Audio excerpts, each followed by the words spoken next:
अगर तुम्हारी बॉडी में अच्छा खासा मसल मास है तो तुम हल्का सा एग्रेसिव कट कर सकते हो, ताकि एक टाइम पे आने के बाद हमारी बॉडी में इंसुलिन रेजिस्टेंस क्रिएट होना स्टार्ट हो जाता है। बट जब हम एक्सेस कार्बोहाइड्रेट कंज्यूम कर लेते हैं तो हमारी बॉडी में जो ब्लड सर्कुलेशन होता है, पहले हम ये समझेंगे कि इंसुलिन सेंसिटिविटी हमारी बॉडी के लिए क्यों इंपॉर्टेंट है। So hi everyone, this is me Mayank Panchal again. आज हम बात करने वाले हैं एक बहुत ही इंपॉर्टेंट टॉपिक के बारे में, जो कि है इंसुलिन सेंसिटिविटी। सबसे पहले हम ये समझेंगे कि इंसुलिन सेंसिटिविटी हमारी बॉडी के लिए क्यों इंपॉर्टेंट है। बिकॉज जो भी मोस्टली जिम रेट्स का प्राइमरी गोल होता है जिम जाके एक एस्थेटिक बॉडी बनाना, जिसमें कि लो बॉडी फैट परसेंटेज हो एंड मसल मास डेफिनेशन अच्छी खासी हो, इस चीज में सबसे इंपॉर्टेंट रोल प्ले करती है इंसुलिन सेंसिटिविटी।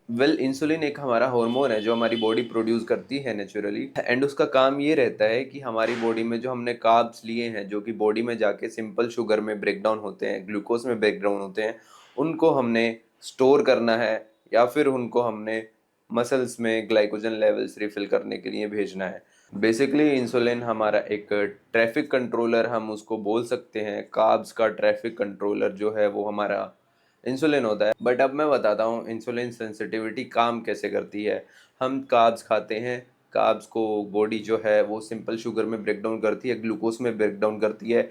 देन इंसुलिन जो है वो उसको मसल्स में ट्रांसफर करता है ग्लाइकोजन लेवल्स को रिफिल करने के लिए। बट जब हम एक्सेस कार्बोहाइड्रेट कंज्यूम कर लेते हैं तो हमारी बॉडी में जो ब्लड सर्कुलेशन होता है, ग्लाइकोजन उसी में घूमता रह जाता है एंड बॉडी उसको स्टोर्ड फैट में कन्वर्ट कर देती है। उसी की वजह से हमारा स्किनी फैट डेवलप होना शुरू होता है। ये वीडियो बेसिकली एक वरदान टाइप चीज होने वाली है उन लोगों के लिए, उन मेरे भाइयों के लिए जो इस चीज़ से जूझ रहे हैं कि उनकी बॉडी में स्किनी फैट है, उन्हें पहले कट करना चाहिए या फिर उनको पहले रिकॉम्ब करना चाहिए। रिकॉम्ब यानी कि एक ही टाइम पे दोनों चीज़ें, फैट परसेंटेज भी कम कर देना और मसल मास भी गेन कर लेना।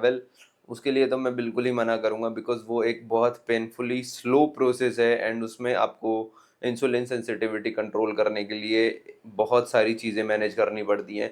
अगर आप एक बिजी पर्सन हो, आपकी लाइफ में और भी बहुत सारे काम है सिर्फ जिम करने के अलावा या फिर सिर्फ अपना डाइट करने के अलावा, तो आपको रिकॉम्ब पे जाना थोड़ा सा डिफिकल्ट हो सकता है। हम वापस से टॉपिक पे आते हैं। हमारे जो इंसुलिन है, इंसुलिन सेंसिटिविटी मैंने बता दिया आपको क्या होती है। इंसुलिन का जो काम है वही इंसुलिन सेंसिटिविटी होती है। वो उसको कितना फ्रीक्वेंट कर रहा है, कितने कार्ब्स को वो आपके मसल में पहुंचा रहा है, कितने कार्ब्स को वो आपके स्टोर्ड फैट में कन्वर्ट कर रहा है। कार्ब्स का मतलब वही, यानी कि ग्लूकोज को जो बॉडी ने कार्बोहाइड्रेट्स को ब्रेक डाउन करा है बॉडी में जाने के बाद, उसको कितना फ्रीक्वेंटली वो आपके मसल में लेके जा रहा है, कितना फ्रीक्वेंटली वो आपके स्टोर्ड फैट में कन्वर्ट कर दे रहा है, यही होती है हमारी इंसुलिन सेंसिटिविटी।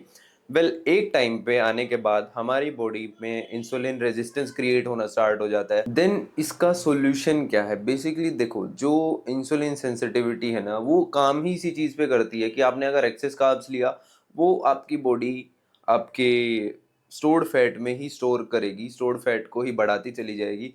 और इसको हम ठीक करने के लिए जो चीज़ें कर सकते हैं वो मैं आपको आगे वीडियो में बताने वाला हूँ। यहाँ पे हम समझ चुके हैं इंसुलिन सेंसिटिविटी के बारे में, इंसुलिन रेजिस्टेंस के बारे में। रेजिस्टेंस का मतलब यही होता है कि हमारी बॉडी ने अब हमारे ग्लाइकोजन लेवल्स को रिफिल करना बंद कर दिया है। बिकॉज हमारे ग्लाइकोजन लेवल्स डिप्लीट ही नहीं हो रहे हैं, तो बॉडी में रिफिलिंग कहाँ से होगी? रिफिलिंग की ज़रूरत ही नहीं पड़ेगी, तो बॉडी उसको स्टोर्ड फैट में ही कन्वर्ट करना स्टार्ट कर देगी। इसी को हम बोलते हैं इंसुलिन रेजिस्टेंस। ये क्रिएट होता है एक्सेस कार्ब्स की वजह से। अब मैं बताता हूँ इस चीज़ का सॉल्यूशन क्या है, बहुत ही ध्यान से सुनना।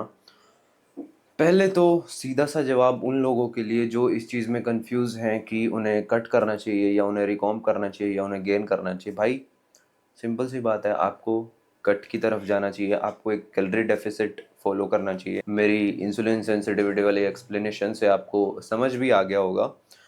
इसीलिए आपको एक कट की तरफ जाना चाहिए ताकि आपकी बॉडी में इंसुलिन स्पाइक्स थोड़े से कंट्रोल हो, बॉडी में इन्फ्लेमेशन थोड़ी सी कम हो, बॉडी अच्छे से वर्क कर पाए।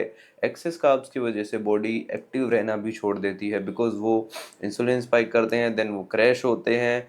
उसके बाद हम बहुत ज़्यादा लेजी फील करने लगते हैं। अगर तुम्हारी बॉडी में अच्छा खासा मसल मास है तो तुम हल्का सा एग्रेसिव कट कर सकते हो, ताकि तुम्हारा थोड़ा बहुत मसल लॉस हो तो तुम उसको उतना टॉलरेट कर सकते हो इजीली।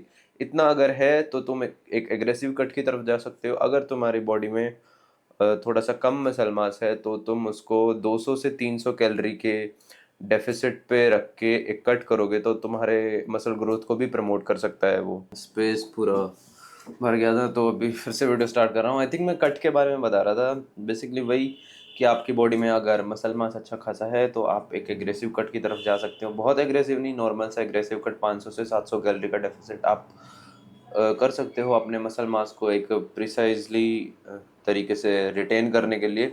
बट अगर आप में मसल मास थोड़ा सा कम है तो मैं यही सजेस्ट करूंगा कि आप 200 से 300 कैलोरी का डेफिसिट करो, ताकि जो आपने मसल मास बनाया है थोड़ा बहुत जो है आपकी बॉडी में, बट स्किनी फैट भी है, सो इसी वजह से आप उसको लूज ना कर दो। इसीलिए आपको थोड़े से स्लो कैलोरी डेफिसिट की तरफ जाना चाहिए। ऑब्वियसली स्लो की तरफ ही जाना चाहिए, बिकॉज अगर आपने वो भी लॉस कर दिया तो आपकी बॉडी टोटली फ्लैट हो जाएगी उसके बाद। तो अभी तक मैंने 3 चीज़ें बताई। इंसुलिन सेंसिटिविटी क्या होती है पता चल गया आपको, इंसुलिन रेजिस्टेंस क्या होता है ये भी मैंने बता दिया आपको। आपको करना क्या है, कट करना है, बल्क करना है या रिकॉम करना है, आपको डेफिनेटली आपको कट करना है, डेफिनेटली आपको कट करना है।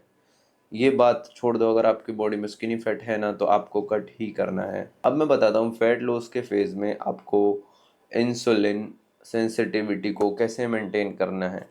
देखो, जो कार्ब्स होते हैं वो हमारे ग्लाइकोजन लेवल्स को रिफिल करने के लिए काम आते हैं, यानी कि हमें एनर्जी देने के लिए काम आते हैं। बेसिक सी चीज़ है, साइड रखो। अब जो भी न्यूट्रिशन हमारा अराउंड द डे चल रहा है, हमें एक वर्कआउट विंडो जो हमारी होती है 5 से 6 घंटे की, यानी ऑलमोस्ट 2 घंटे मैं लेके चलता हूँ वर्कआउट के लिए। 1 से 1.5 घंटे में हमारा workout most of the time हो ही जाता है। स्टिल मैं 2 घंटे लेके चल रहा हूँ। 2 घंटे हमारे वर्कआउट के हो गए, अगेन 2 घंटे हमारे प्री वर्कआउट मील के लिए हो गए, अगेन 2 घंटे हमारे पोस्ट वर्कआउट मील के लिए हो गए। तो ये 6 घंटे की जो विंडो है, हमेशा ट्राई करो अगर आप वेट लॉस कर रहे हो, इसी 6 घंटे के विंडो में आपका सारा का सारा कार्बोहाइड्रेट आ जाए। जो हमारी बाकी की मील्स हैं उसमें हमारे प्रोटीन्स रहने चाहिए, उसमें हमारे फैट्स रहने चाहिए। ये बेसिक बेसिक सी चीज़ें हैं यार, जो कोई नहीं बताता। ये बंदा आके मेरे को ये बोलेगा कि ये तो एडवांस चीज़ें बता रहा है, इतनी सब चीज़ें किसी को नहीं सोचना होता। यही चीज़ें होती हैं जिससे आपकी बॉडी में आपको रिजल्ट्स कितनी जल्दी दिखते हैं, कितने अच्छे दिखते हैं, कितने परफेक्टली दिखते हैं। मतलब आप बहुत लंबे टाइम तक डाइट कर लोगे ना, और अगर कुछ बेसिक सी चीज़ों को मेंटेन करके नहीं चलोगे, आपकी बॉडी ना परफॉर्म करना ही बंद कर देगी। आप एक बात बताओ, जब आप कुछ चीज़ों को अलाइन रख के चलते हो, अपने रूटीन को अलाइन रख के चलते हो, तभी तो वो आपको रिजल्ट ला के देता है। तो अब अगर आप बॉडी में अगर आप सारी चीज़ें मैसअप करके चलोगे, अपने रूटीन में, अपने न्यूट्रिशन में, अपने वर्कआउट में, वर्कआउट का भी बहुत ज़्यादा फर्क पड़ता है। आने वाले टाइम में वो भी मैं आपसे डिस्कस करूंगा ही। आई होप इंसुलिन के बारे में समझ आया होगा, रेजिस्टेंस के बारे में समझ आया होगा, सेंसिटिविटी के बारे में समझ आया होगा, करना क्या है वो भी समझ आया होगा। और एट द एंड इंसुलिन को संभालना कैसे है, इंसुलिन स्पाइक्स को संभालना कैसे है, कार्ब्स को रखना कब है, कौन सी विंडो में कार्ब्स को रखना है, ये भी समझ आया होगा। अगर वीडियो अच्छी लगी, वीडियो को लाइक ज़रूर करना, कमेंट करके बताना अगर कुछ डाउट हो तो। मिलते हैं अगली वीडियो में, तब तक के लिए अपना ध्यान रखो, अपनी सेहत का ध्यान रखो।